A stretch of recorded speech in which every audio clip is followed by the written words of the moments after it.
When we first met the Collector, me, he was an interesting, scary, shadowy figure. And in the most recent episode of the Owl House for the Future, he's little more than a naive child. Although I saw an amazing video by Yippee Shaw 11 which discusses why he is in this current state, to me, the problem is that he's just not interesting. Not an interesting antagonist. An antagonist is someone who is supposed to oppose your main character, not just by force, but also oppose the protagonist ideologically. That is because it makes the conflict much more personal for our protagonist. By defeating the antagonist, the protagonist will not only get stronger, but grow as a character and face their internal conflict and grow internally. In the show's original antagonist, we had Emperor Belos, and we can see a perfect example of what a good antagonist can be.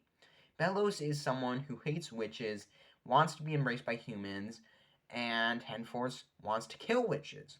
Luth is someone who feels embraced for the first time by witches and wants to join them. Belos is an extreme version of what Luz might have been if she went to summer camp and fit in with society. The main reason Belos wants to kill witches, as we see, and thanks to them, is because Belos is from out of town and he wants to be a chief. He wants to fit in. So let's ask, how does the Collector oppose our main character Luz? The main thing I think of is that the Collector, as an antagonist in season 3, is putting his or her joy, I don't think we have a gender, over everyone else in the Boylan Isles. Possibly, how the Collector will oppose Luz is that the Collector is what happens if Luz continues to be the character we saw at the start of the show. In the first episode, where Luz is at school, you could say that Luz is being herself, the main theme of the show, using snakes in her book report, but she was being careless and accidentally let the snakes loose on her classmates and put her expression of being herself above other people's safety. And while I like that, having Belos and the Collector being at the two extremes, the problem is that the Collector doesn't mean to put other characters in danger.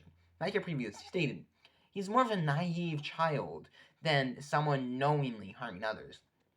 The Collector doesn't work as someone for Luz to learn from if the Collector isn't knowingly putting others in harm's way or just being purposely oblivious, and he isn't trying to value themselves. He doesn't know because he's a kid. An example of how the Collector should have been is Jack Horner from Puss in Boots: The Last Wish. Jack Horner is someone who knows he's the bad guy. He blatantly admits it. He acknowledges that he doesn't care about other people as long as he gets what he wants. If we translate this to Collector, we could have had someone who knows that his game are hurting others, but wants to play games more than protect other people. And that would have been interesting. We could have got him be greedy and make sense on why he will turn every human into a literal toy to play with. I would have loved to see a Collector who was conscious of the pain he caused, but continued to play the games. He could have been a bit more like Bill State Cypher. Instead of having that conquest for chaos with Bill, the Collector would take over to play games. But all of that is if the writers want to make the Collector a villain. As we saw in the end of For the Future, Belos is still strong, and he's back to manipulating the Collector once more. I could easily see that they're going to say the Collector is misunderstood and isn't supposed to be the show's antagonist.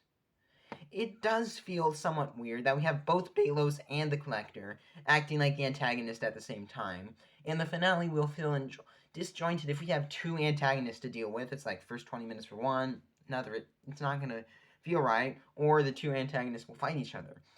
I think there's a very real possibility that the Collector will turn into a protagonist and the writers will try to redeem his character. I don't think it'd be the worst thing in the world, if not a bit cliche. I could see something like the two extremely powerful beings, King and the Collector, team up and defeat Belos, sacrifice their own power, go into exile, somewhere they can play together forever without harming anyone.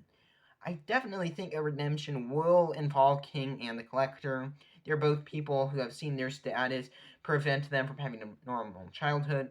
We see early on season 2 where Lilith starts to treat King like royalty, and the Collector keeps getting manipulated by people who fear his power. It would make sense that they both connect in some way, where they are the only people who understand each other.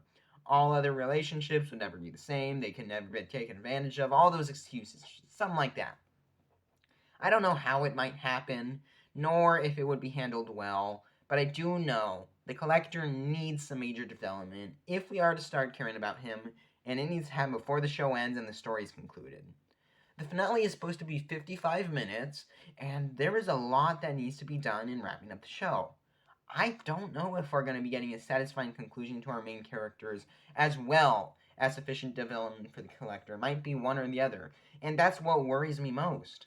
Although I could complain all day about the Collector in his modern form, how redeeming him might feel cliche, and no matter what they choose to do, they will need to give him sufficient time to feel more like a character instead of the vague outline of one we have now. Although I do think the first two episodes of season 3 were paced amazingly, I do think we will be getting overloaded in the next episode, and I hope that the Collector won't be left by the wayside with focus shifted to Belos.